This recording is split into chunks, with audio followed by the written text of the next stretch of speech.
Entonces, como segundo concepto importante para el término de la energía solar, tenemos el efecto fotoeléctrico, que es el efecto sobre un material al cual se le inciden fotones y producto de esta incidencia de los fotones, se tiene que los electrones del material semiconductor son, estos electrones absorben la energía de estos fotones y se liberan de los átomos y quedan libres para circular a través del material, ¿ya?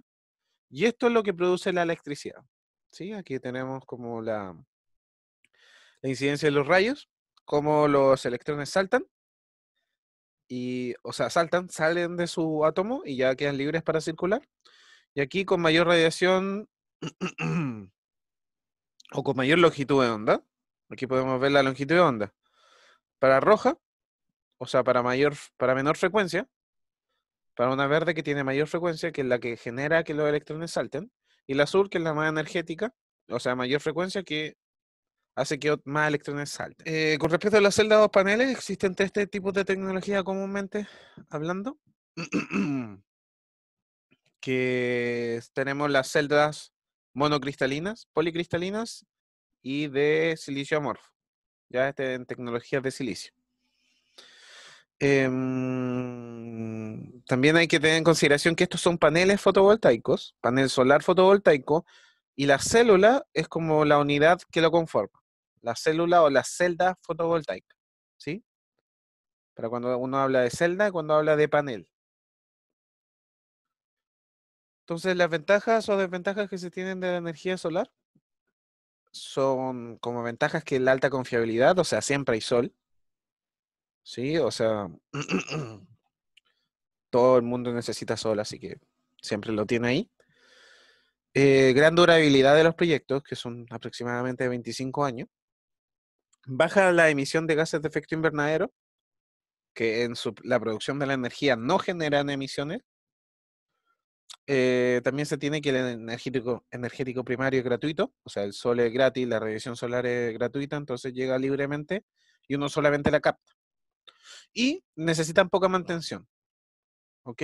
No son como las grandes turbinas solares que con el movimiento se van desgastando, no, estos son paneles estáticos, entonces necesitan de mantenimiento como con respecto al polvo, ya para limpiarlos, quizás hacerle mantención a la instrumentación electrónica.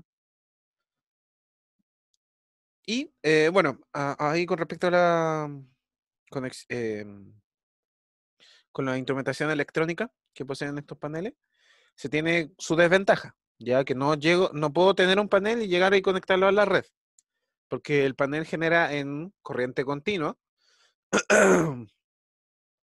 y la red se encuentra en corriente alterna. Entonces necesito conectarlo a la red por medio de un inversor, ¿ok? El inversor transforma corriente continua en corriente alterna. No poseen inercia como las máquinas rotatorias. Posee variabilidad e incertidumbre, ¿ya? La variabilidad es las pequeñas variaciones que posee a lo largo del día. Por ejemplo, pasó una nube, está medio nuboso, hay niebla, por ejemplo. Entonces, ese tipo son variaciones que tiene la radiación solar incidente en un panel fotovoltaico. Y el otro término importante es la incertidumbre. ¿Qué quiere decir esto? Que existe incertidumbre en los modelos meteorológicos, son bastante buenos, pero aún así dejan un margen de incertidumbre. No sé si alguna vez le ha pasado que el climatólogo de alguna parte les dice que mañana va a llover y mañana no llueve, solamente está nublado, o dice que va a estar soleado y que de repente estuvo eh, medio nublado, o viceversa. Entonces a esto se le llama incertidumbre, que viene en conjunto con los modelos predictivos del clima, ¿sí? Entonces, Una pregunta, ¿Sí? Dale, ¿a qué Diego. te referías con que no poseía inercia? Ah, ya, buenísima. Es que, bueno, igual eso es un término un poco más complicado, pero ¿se acuerdan cuando yo les hablé de que en los sistemas eléctricos se necesita un balance entre potencia generada y potencia consumida? O sea, que la potencia generada siempre tiene que ser igual a la potencia consumida. Yo produzco, yo consumo. Y de esa forma mantengo la frecuencia de la red intacta y tengo como mi red funcionando bien. Ahora, ¿qué pasa si yo tengo consumos intempestivos, que son de sorpresa? O sea, yo conecto algo a la red y la red ve que está consumiéndose más. Entonces, si yo tuviera solamente generadoras hidráulicas o termoeléctricas, como son turbinas que van girando, poseen una cierta inercia de rotación. ¿Qué quiere decir con eso? Que si yo consumo levemente más, la máquina me va a entregar como esa corriente extra, ese consumo extra, pero lo va a sacar de la inercia giratoria que tienen las turbinas.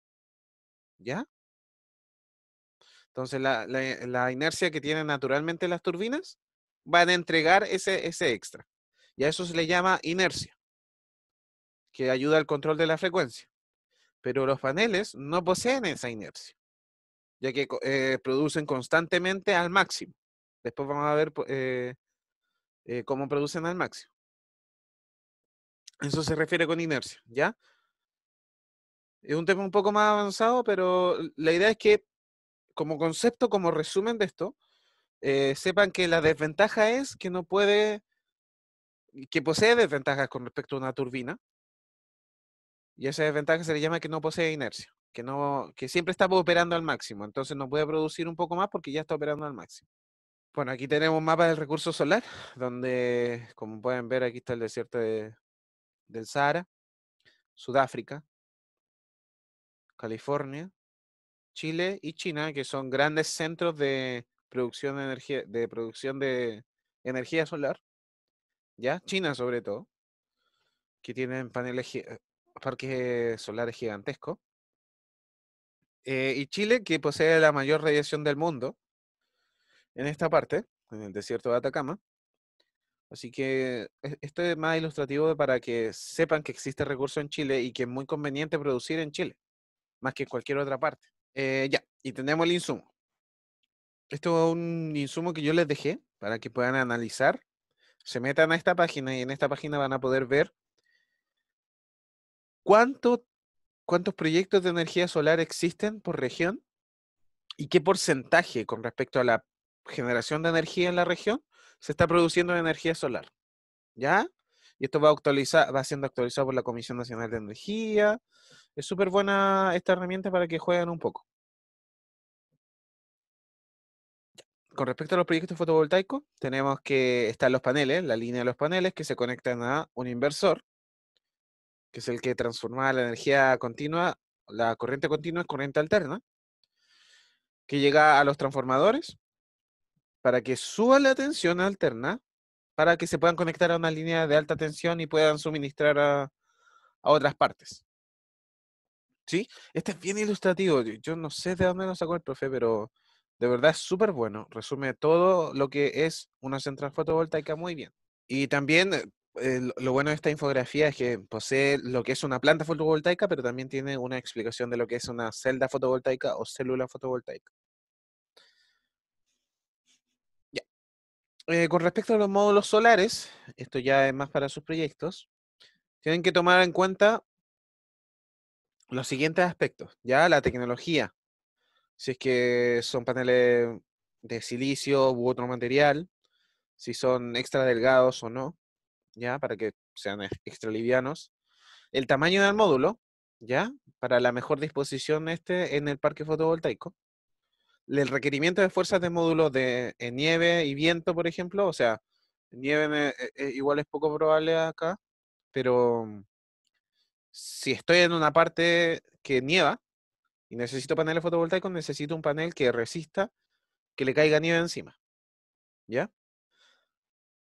Las opciones de montaje, los datos del fabricante, dónde fue hecho, si fue hecho en China, en Alemania, si fue ensamblado en Alemania, pero los módulos vienen de China, o sea, las células vienen de China. También la disponibilidad nacional e internacional, qué costo de envío tiene, etcétera, etcétera, ¿ya? Y bueno, esto igual es importante que lo entiendan. Eso con respecto al tema de compra de módulo fotovoltaico, pero ahora ya llegamos a la parte de la instalación de un módulo fotovoltaico. ¿Ok? Puedo instalarlo yo de dos formas, ¿ya? De hecho, de tres formas. Paneles fotovoltaicos en serie, o paneles fotovoltaicos en paralelo y serie, ¿ya? Tengo la conexión en serie, donde los paneles fotovoltaicos van sumando sus tensiones, ¿ya? O sea, yo tengo un panel fotovoltaico que, no sé, me produce 30 volts, ¿ya? 30 volts y yo lo conecto en serie con otro de 30 volts. Y yo, ¿a qué se me refiero con conectarlo en serie? Que yo tengo dos cablecitos del panel fotovoltaico, un positivo y un negativo. Entonces yo el positivo de un panel lo conecto al negativo del otro. Y ahí yo tengo como de los dos paneles solamente dos cables libres, que es un positivo y un negativo. Que es como lo que están viendo acá. Positivo, negativo. Y al conectarlo de esta forma, yo estoy sumando los voltajes, así como los voltajes que yo mido en los cables libres que tengo, va a ser la suma de los voltajes producidos por cada panel, en forma individual. Entonces, de esta forma, yo puedo alcanzar grandes tensiones, hasta 1000 volts, y a una muy baja corriente. ¿Ok? ¿Cuáles son los pros y los contras de este tipo de conexión? Los pros es que necesitan cables más delgados porque no hay tanta corriente circulando. Existen menores pérdidas de energía por la misma razón. O sea, yo disminuí la cantidad de corriente que estaba circulando, y al disminuir la cantidad de energía de corriente que estaba circulando, disminuyo las pérdidas, ¿sí? Que es como por el efecto Joule que vimos al principio del curso. Y bueno, claro, y un contra de este tipo de conexiones es que necesita una mejor aislación, ¿ya? Cuando yo tengo elevadas tensiones eléctricas, necesito una mayor aislación. ¿Por qué? Porque si yo tengo grandes tensiones eléctricas, se pueden generar arcos eléctricos a través del aire, ¿ya? O sea, el aire naturalmente es un aislante, pero a muy alta tensión puede comportarse como un conductor. Entonces, para evitar eso, para evitar accidentes, se utiliza una mejor aislación para altas tensiones, ¿sí? También tenemos la conexión en paralelo. ¿Qué es la conexión en paralelo? Que yo todos los cables positivos de todos los paneles que yo tenga los conecto a un mismo punto. O sea, conecto todos los cables positivos y luego todos los cables negativos, y ahí yo tengo la conexión en paralelo, ¿sí? De esta forma, ¿qué es lo que estoy haciendo? Estoy sumando las corrientes. Antes se sumaban los voltajes, pero ahora estoy sumando las corrientes de los paneles fotovoltaicos a una baja tensión. ¿Sí? Como están todos juntos, yo lo estoy tomando a la misma tensión, generando una alta corriente, ¿ya? Este tipo de conexión posee un cable más grueso. Eso sería como un contra, porque generó altas corrientes, mayores pérdidas de energía por la misma corriente y se duplican los conectores entre módulos, ¿ya? Pero se puede producir energía a baja tensión, 120 volts o menos, ¿sí? Y aquí vemos los distintos tipos de como conexión con los inversores. Ya, por ejemplo, yo tengo dos arreglos en serie, dos paneles en serie y lo conecto a un inversor y lo conecto a la red. O también puedo tener este tipo de módulos, también pueden observarlos o buscarlos, que son los los paneles fotovoltaicos que ya tienen un inversor de base. Entonces ellos como que el paquete entero te producen corriente alterna. No tienes que comprar un inversor aparte para producir en corriente alterna. Con respecto al punto de máxima potencia, la idea de un panel es que siempre me esté produciendo el máximo de potencia posible, ¿ya? Y ese máximo de potencia posible se genera a un voltaje específico y a una corriente específica. Entonces, este panel entrega la potencia máxima a ese voltaje y a esa corriente. Pero este punto de máxima potencia, y este punto de máxima potencia lo puedo encontrar en su perfil de voltaje y corriente, ¿ya? O sea, el panel yo lo pongo a operar a un cierto voltaje y me va a producir una cierta corriente. Y ahí se va construyendo la curva. Entonces, el punto de máxima potencia se va a generar en este punto, donde el voltaje y la corriente son máximos. ¿sí? Pero este gráfico, esta curva, este perfil de voltaje corriente de los paneles fotovoltaicos, depende mucho de la temperatura y de la irradiancia que posea el panel, o que le esté llegando el panel desde el sol. O sea, y aquí pueden ver cómo a mayor irradiancia se genera mayor corriente, por lo tanto el punto de máxima potencia va a ser mayor, va a generar más potencia. Y a menor irradiancia, o sea, menos rayos del sol, se va a generar menos corriente con su respectiva menor punto de máxima potencia posible, lo cual es medio lógico, o sea, más sol, más potencia, menos sol, menos potencia. Y también con respecto a la temperatura, ¿ya? Tengo que a menor temperatura, el voltaje que puedo alcanzar con el panel va a ser más alto, y a mayor temperatura va a ser el voltaje más bajo. ¿Qué es lo que pasa? ¿Cómo se interpreta eso? Que la curva se va moviendo hacia la izquierda en función de la temperatura. ¿Sí? La corriente se mantiene constante, ya que la corriente depende de la irradiancia que le llegue, de los rayos del sol que le llegue, pero el voltaje se va comportando de esta forma. ¿Ya? Entonces, ¿por qué pasa eso de la temperatura? Buena pregunta. Tengo la respuesta, pero no ahora. Así que se los podría decir después, ¿ya? Que la tengo que buscar. Pero una de las cosas que pasan, o sea, por ejemplo, yo compro un panel hecho en Alemania y tengo una cierta radiación en Alemania y una cierta temperatura específica, ¿sí? Si yo pongo ese panel en el norte de Chile, voy a tener mayor radiación llegando al panel, pero a una mayor temperatura. Entonces, claro, voy a poder operar a una curva mucho más alta, con mayor potencia, pero voy a ver disminuida su eficiencia en la temperatura. ¿Ya? O sea, voy a estar operando en vez de 25 grados, voy a estar operando los 50 grados en el desierto. Entonces, algo que se está estudiando actualmente a nivel experimental, cómo se comportan los paneles en el norte de Chile. ¿Ya? La idea es producir ese tipo de paneles, algún panel que este tipo de comportamiento no le afecte tanto y pueda producir la máxima potencia, ¿ya? Pero me queda como tarea para la casa, ¿por qué se produce o sea, es como el fenómeno físico de por qué se produce esta disminución del voltaje a mayores temperaturas, ¿sí? Es que tengo la idea, pero si lo digo puedo estar chamullando, así que no quiero hacerlo, ¿ya? Pero se lo publico en el foro o cuando nos veamos, ¿ya? De por qué se genera este fenómeno físico. La pregunta, Cristóbal Oviedo, ¿los paneles se refrigeran? Sí, pero no necesariamente se hace refrigeración forzada, ¿ya? A nivel de que yo enfrío aire y se lo tiro a los paneles. Pero lo que yo sí hago es que, por ejemplo, yo estoy instalando paneles fotovoltaicos en el norte de Chile, por ejemplo, y justamente hay una montaña cerca. ¿Qué es lo que se produce cerca de las montañas? Que en una cierta periodo del día baja viento, mucho, viento helado desde la montaña, y yo tengo que aprovechar ese tipo de viento, que es natural, para refrigerar los paneles. ¿Ya? O sea, yo tengo que también tener en consideración, pero aún así puede que sea mucho, no es necesario que lo analicen ustedes en los proyectos, pero sí que lo tomen en cuenta. Pero en los proyectos fotovoltaicos ya como reales se analiza esta arista.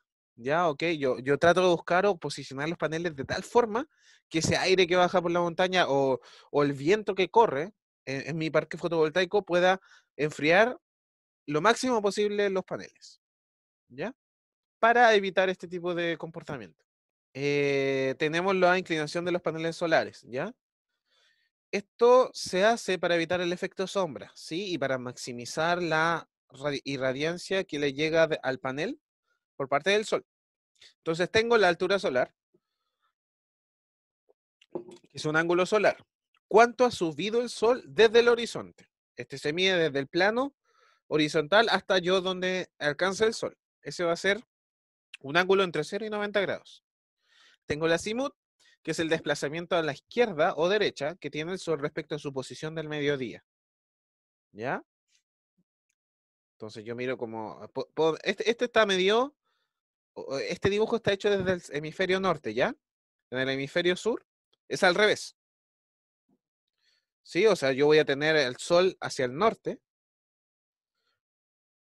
y voy a tomar así como el norte y puedo medir el azimut. ¿Dónde está el sol? Por ejemplo, está por allá. Entonces yo empiezo a medir desde el norte hasta el ángulo donde se proyecta en el suelo. Y ese ángulo va a ser de más o menos 90 grados. En el máximo va a ser menos durante el día. El ángulo horario es el ángulo entre el meridiano del observador, o sea, de norte a sur, yo trazo una línea imaginaria y mido el ángulo hacia el sol. Ese es el ángulo horario. ¿Ya? Y por último tenemos la declinación solar, el ángulo entre la línea que conecta el sol con la Tierra y el plano del ecuador. ¿Ya? Y todas estas tienen unas ciertas fórmulas. Por ejemplo, aquí tengo el ángulo con referencia al norte del azimut, que tiene esa expresión. La declinación solar. Perdón. Aquí tengo el ángulo de la altura solar, que depende del resto de los ángulos. Y aquí vamos a explicar un poco la declinación solar. ¿Ya? Ángulo entre la línea que conecta el Sol con la Tierra y el plano del ecuador. El plano terrestre del ecuador, yo lo proyecto en el cielo y mido el ángulo que tiene con respecto a donde está pasando el Sol. ¿Sí?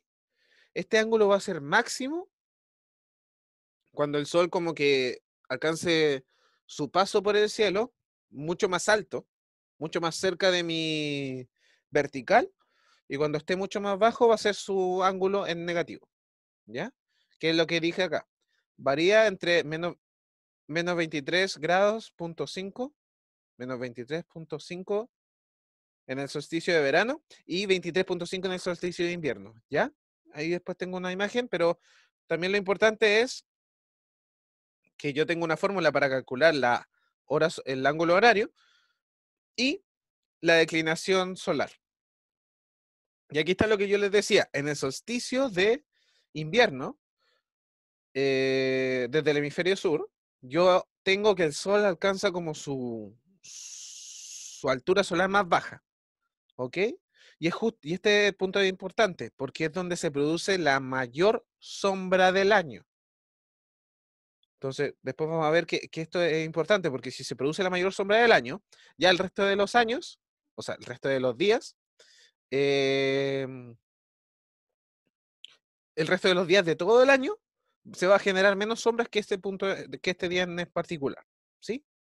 Y bueno, aquí tengo el solsticio de verano, donde alcanza su mayor altura solar el Sol en su paso por el día. Y bueno, en la mitad se generan los equinoccios de otoño y primavera. ¿Ya? Aquí les dejé una herramienta que igual puede ser esto extraño. ¿Sí? Ya. Igual puede ser medio extraño tener en consideración todos estos ángulos, ¿ya? Los ángulos solares. A mí me costó muchísimo cuando lo vi, pero encontré esta animación que te va mostrando, según la posición espacial en el planeta, cómo se va comportando o cómo va pasando el Sol, ¿ya? Aquí, por ejemplo, yo estoy posicionado a las 12 del día, a una latitud 40,8 grados norte, ya en el hemisferio norte, y estoy viendo el Sol en esta posición hacia el sur, ¿sí? Si yo me voy desplazando hacia abajo, voy a poder ver el Sol hacia el norte, ¿ya? Y ahí puedo ir cambiando la hora, el horario. Entonces puedo analizar, justo con esta herramienta es mucho más sencillo analizar eh, el día con la mayor sombra del año. ¿Ya? O alguien se fue. Ya, no importa. Para que la revisen, ¿ya? O sea, esto es difícil de entender, pero con esta herramienta yo creo que les va a quedar clarísimo. ¿Ya? Bueno, otra arista es el seguimiento solar, ¿ya? Que puede ser el seguimiento en un eje horizontal o vertical, en eje inclinado también, o el seguimiento en dos ejes, ¿ya? Para mayores... Uy, tengo que corregir esto. Voy a corregirlo al tiro. Para mayores, para un mayor rendimiento. ¿Ya? Por eso se hace este tipo de seguimiento. Se está viendo, ¿cierto? Necesito que alguien me confirme, por favor. ¿Se está viendo el PowerPoint? Sí, sí. Ya, buenísimo. Aquí podemos ver cómo en un en eje estático, si yo dejo estático durante todo el día del panel voy a registrar lo que está en rojito. ¿Ya? Esa es la radiación que me está llegando. Bueno, aquí se mide por porcentaje de potencia, ¿ya? Pero se puede ver lo mismo, ¿ya? Si yo hago un seguimiento en un solo eje, voy a obtener lo verde, que es mayor potencia, pero ya si lo tengo en seguimiento completo, así como los dos ejes, siguiendo directamente que le llegue directo el sol, voy a obtener una mayor potencia, ¿ya? Y eso, la idea es aumentar el rendimiento con este tipo de seguimiento. Bueno, el efecto sombra, aquí vemos cómo el efecto sombra puede estar provocando problemas en un parque fotovoltaico, donde se generó un incendio, ya que por concepto de seguridad y calidad de suministro se quiere evitar la sombra. Lo que produce en los paneles es un calentamiento, ¿ya? Un calentamiento de una sola célula que puede provocar un incendio. Entonces, aquí vamos a hacer un breve cálculo de qué es lo que cómo tomar en cuenta este efecto sombra, ¿ya? Se deben considerar el ángulo de inclinación del panel, que como recomendación general, si yo estoy en la latitud sur, seleccionada de latitud del lugar de menos 22,67 grados, yo el ángulo de inclinación lo tengo que poner a 23 grados con respecto a la horizontal en dirección al norte. ¿Ya? Entonces yo con eso obtengo y ahora voy a utilizar las ecuaciones que yo tenía, que yo les di, que son las que se tienen sobre la altura solar, la declinación. Entonces yo analizo el día. Quiero analizar el 21 de junio, el solsticio de invierno, ¿ya? Que como les dije, donde se genera la mayor sombra del año y la quiero analizar entre las 9 y las 15 horas, ¿ok? Si yo calculo y pongo estas horas en la altura solar, el ángulo horario, voy a obtener un más menos 45 grados, calculo la declinación de ese día, la declinación solar de ese día, me va a dar el máximo, 23,45 grados. Y la latitud del lugar la pongo así como pongo todo, en la fórmula que tenía de la altura solar y voy a obtener un ángulo de altura solar. ¿Ya? ¿Para qué me sirve este ángulo de altura solar? Bueno, como pueden ver en la imagen, si yo tengo mis paneles en 23 grados, ya tengo los dos paneles en 23 grados, la altura solar con la cual va a proyectarse la sombra, o sea, el ángulo con la cual va a proyectarse la sombra va a ser con la altura solar. ¿Ok? Entonces ya con esto puedo evitar que en el día con las sombras más largas del año se evite este efecto sombra, que la sombra de un panel no afecte al otro panel, que nunca le llegue. ¿Sí? Entonces, con relaciones trigonométricas, que ahí ya pueden comprobar, obtengo que la distancia mínima para que los paneles nunca se topen su sombra, entre ellos, la sombra entre ellos, sea de 1,03 metros de distancia, el X, entre una fila de paneles y el otro. ¿Sí? Ok, Una pregunta. dale, buenísima. Con el efecto sombra de que hablabas recién, entonces los incendios se pueden provocar porque digamos que si le llega sombra a un panel, va a quedar como con una diferencia de temperatura entre una parte del panel y otra y por eso se puede quemar o No, no. o sea, se va a generar diferencia de temperatura, pero esto es más por un efecto eléctrico que de radiación. ¿Sí? O sea, lo que pasa es que a nivel eléctrico, lo que pasa es que cuando un panel, o sea, una celda está siendo sombreada, su voltaje y su corriente baja, porque tiene menor irradiación. Pero como están conectados a otra celda, su corriente se mantiene constante. Entonces, su corriente se va a mantener constante y va a bajar su voltaje, entonces se va a ver como una carga para el resto de las celdas. Por lo tanto, y al verse como una carga, como una resistencia, por el efecto Joule va a comenzar a calentarse la celda que está siendo sombreada. ¿Sí? Y al calentarse la celda que está siendo sombreada, se puede calentar mucho. Y eso puede producir el incendio. Entonces, lo que pasa en el efecto sombra es que si yo sombreo solamente una celda que está conectada al resto de celdas en el panel, esa celda se va a calentar por efectos eléctricos y ese calentamiento puede ser muy grande, tanto como para producir un incendio. ¿Ya? Ah, ya, te cacho, te cacho. Buenísimo. Dale, Vale. bacán. Y eso. Oye, Gabriel, una Sí, consulta cuéntame. sobre eso. Dale, Cristian. Se supone que como que los paneles tienen como unos diodos que son de bloqueo o de bypass. No me acuerdo cuál era como el para las sombras, pero esos son como para ciertas sombras como momentáneas, no como para unas que sean como constantes en el tiempo. Claro, es que lo que hace, buenísimo, justamente estaba pensando si hablar o no de los diodos de bypass, pero lo que pasa en los paneles fotovoltaicos es que, por ejemplo, imaginemos que yo tengo tres celdas fotovoltaicas, no tengo tres manos, así que ya, imaginación, tengo tres celdas fotovoltaicas y yo sombreo la del medio. Entonces, como yo quiero evitar que el efecto sombra caliente la del medio, lo que yo hago es tirar un diodo de bypass. ¿Qué es lo que va a hacer? El diodo de bypass va a detectar la sombra y va a desconectar esta celda del resto. Entonces yo voy a eliminar esa celda ficticiamente, o sea, no ficticiamente, la voy a desconectar eléctricamente de las otras dos, mientras pasa la sombra. Entonces apenas pase la sombra, yo la vuelvo a conectar. Ah, ¿Sí? ya. Pero eso como Entonces, que se hace solo, como que el panel lo hace de manera claro, automática. sí, se puede, los diodos de bypass se van configurando automáticamente. ¿Sí? O Ya. sea, por ejemplo, yo tengo una celda que se está calentando mucho y yo digo, ok, está pasando el efecto sombra, la desconecto. La desconecto del resto del arreglo para que no le siga pasando corriente y no se caliente más. La desconecto y apenas pase la sombra, la vuelvo a conectar. ¿Sí? Ya. Pero entonces como que Sí. tiene que estar como solamente en serie para que puedan funcionar. Si están con conexión en paralelo. Es Ah, es que que. una celda Ah, fotovoltaica te produce muy poco voltaje, de hecho menos de un volt.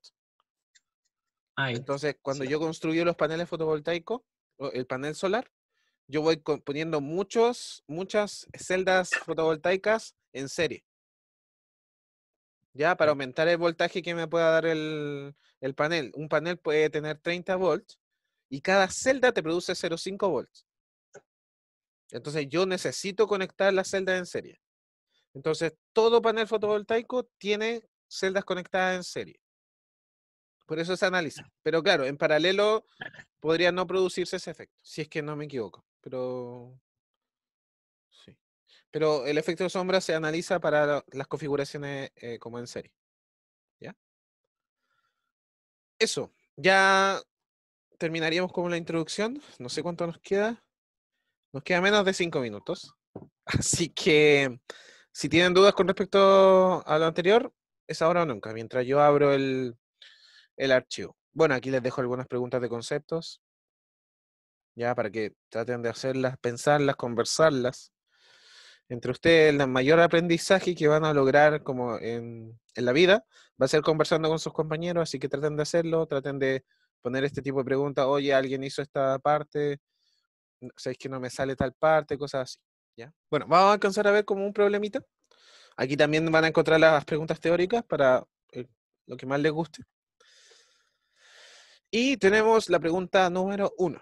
Ya tenemos un módulo fotovoltaico que posee estos datos, ya una eficiencia de la celda, una eficiencia del módulo, un largo, un ancho, un grosor, ¿cierto? Y el test en condiciones estándar, ¿ya? ¿Cuáles son las condiciones estándar? Yo pruebo el panel con una irradiancia de 1000 watts por metro cuadrado. ¿Sí? Yo le pongo 1000 watts por metro cuadrado a una temperatura de 25 grados.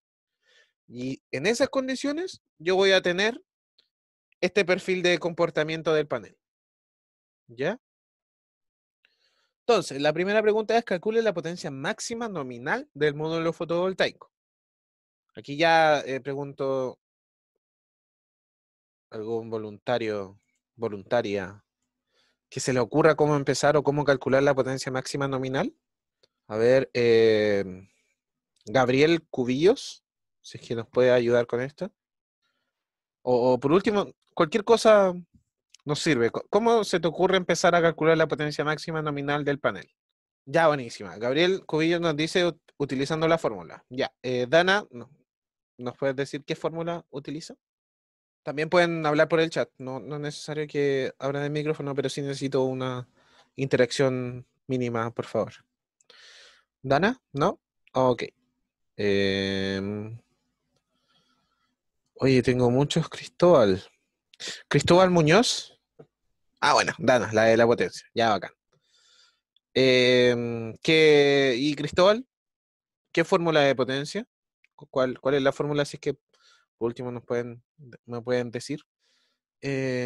María José, ¿ya? ¿Qué fórmula se te ocurre? Si es que no se le ocurre nada, díganme nomás. Así.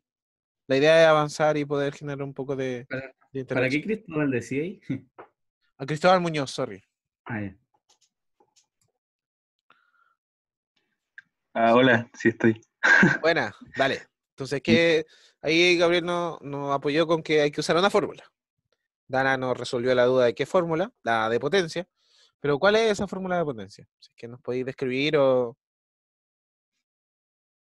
La verdad, como en base a los datos que tenemos, no se me ocurre qué fórmula puede ser. ¿Aló? ¿Sí? ¿Aló? Es que, pucha, a mí se me ocurrió algo, pero en verdad Dale. no Sí. me acuerdo muy bien cómo era la fórmula, pero por los datos, yo diría primero, tengo el largo y el ancho, así que tengo al tiro una superficie de contacto que va como estar con Buena. el sol, suponiendo que es como una Sí. radiación, ¿cierto? Sí, sí, sí, Y me sí. están dando un test de condiciones estándar, que es la potencia por metro cuadrado. Así que como que de alguna manera puedo saber unitariamente cuánto se recibe en potencia en este módulo, y por lo tanto, como tengo sus dimensiones, puedo saber la potencia que recibe en general. También como tengo sus ponderaciones de la eficiencia, debería ponderar primero por el módulo y después por la celda, y en verdad haría eso, pero no sé en qué influye el grosor y la temperatura. Supongo que influiría en las curvas, o sea, el grosor no sé, pero la temperatura, según yo, influye como en las curvas en las que me estoy moviendo, ¿no? Claro, claro. Sí. Sí, pero como son en condiciones estándar, la potencia nominal es la potencia bajo estas condiciones estándar. ¿Ya? Oye, muy Ah, vale. bien, entre lo que dijo Seba y lo que dijo Cristóbal, que es al revés la fórmula, ya con eso podemos calcular la potencia nominal del módulo fotovoltaico, ¿sí? Que es como lo que dijo el Seba, que primero hay que conocer el área, ¿sí? Entonces yo me voy a el datasheet, largo, ancho. El largo es 1.64 metros, ancho 0.992 metros. ¿Ok? Con eso obtengo el área. Largo por ancho, listo. Tengo el área susceptible. Tengo el área a la cual va a llegar la irradiancia solar. Y con esto, y como les decía aquí se lo anoté, es importante conocer cuánta potencia incidente está recibiendo el panel, ¿ya? Para utilizar la fórmula que nos pasó, por aquí tengo el chat, Cristóbal, ¿ya? Cristóbal Igor. Conociendo el área, yo digo, ok, lo nominal es las condiciones estándar, o sea, una irradiancia de 1000 watts por metro cuadrado. Entonces, la potencia que me está llegando va a ser igual a la irradiancia estándar, que es 1000 watts por metro cuadrado, por el área del panel, ¿sí? La área del módulo fotovoltaico. Y con eso tengo la potencia que me está llegando. Y si yo la multiplico por la eficiencia del módulo, entonces ahí ya poseo la potencia de salida o la potencia nominal de salida que posee este módulo fotovoltaico. Multiplicando, tengo 250 por 0.5426 watts. ¿Sí? Así que son fórmulas bien sencillitas, pero la idea de esto era evaluar un poco los conceptos como qué significa la eficiencia, qué es la irradiancia, por qué necesito saber el área del panel, ¿sí? Que es para saber cuánta energía me está llegando. Les vuelvo a recordar, pueden desmutearse o pueden usar el chat, como ustedes prefieran, ¿ya? Si en una localidad, y ya, bueno, con eso ya tenemos la parte A. Ahora la parte B, si en una localidad cercana al Cerro Paranal se construye una central fotovoltaica, bueno, esto va a ser lo último que hagamos. Central fotovoltaica compuesta de 20.000 módulos fotovoltaicos. ¿De qué capacidad es la central? Bueno, para saber esto, solamente que como yo tengo la potencia nominal del módulo, simplemente multiplico esa potencia nominal por la cantidad de paneles. Y ahí yo tengo que son 5 millones de watts, 5.000 kilowatts, 5 megawatts. ¿Ok? Entonces la potencia nominal de este de esta central fotovoltaica va a ser de 5 megawatts si yo conectara todo en serie. Entonces, estaríamos por hoy, ¿ya? El resto de preguntas se las voy a dejar. No les voy a subir la pauta todavía, se las voy a subir la próxima semana. Para que traten de... Porque les recomiendo que traten de tirarse como a la piscina, sin pauta. Y ya viendo porque ahí van a surgir dudas, entonces ahí pueden preguntarme, ¿ya? Y la próxima semana ya les voy a subir la pauta. Pero la idea es que lo tomen a la primera sin pauta. ¿Ok? Yo creo que con eso estaríamos. ¿Ya? Y para la segunda ya tienen que analizar un datasheet de un panel fotovoltaico, ¿ya? Que es un Bosch. ¿Ok? Y bueno, la idea es que rescaten los datos importantes del panel, que pueden ser, por ejemplo, la potencia nominal, puede ser el ancho y el largo, para hacer un proceso como el que estábamos haciendo, el voltaje nominal del panel, la corriente en el MPP, ¿sí? Siempre se da en el MPP, que es como el máximo, el punto de máxima potencia. Ahí tenemos un dibujito del panel, el grosor. Ya, yo creo que ahora voy a ponerme a hacer la recalendarización para que la tengan en consideración. Se la tengo que mandar al profe primero, la revise y la subo. Y eso, pues. Espero que le haya gustado la auxiliar.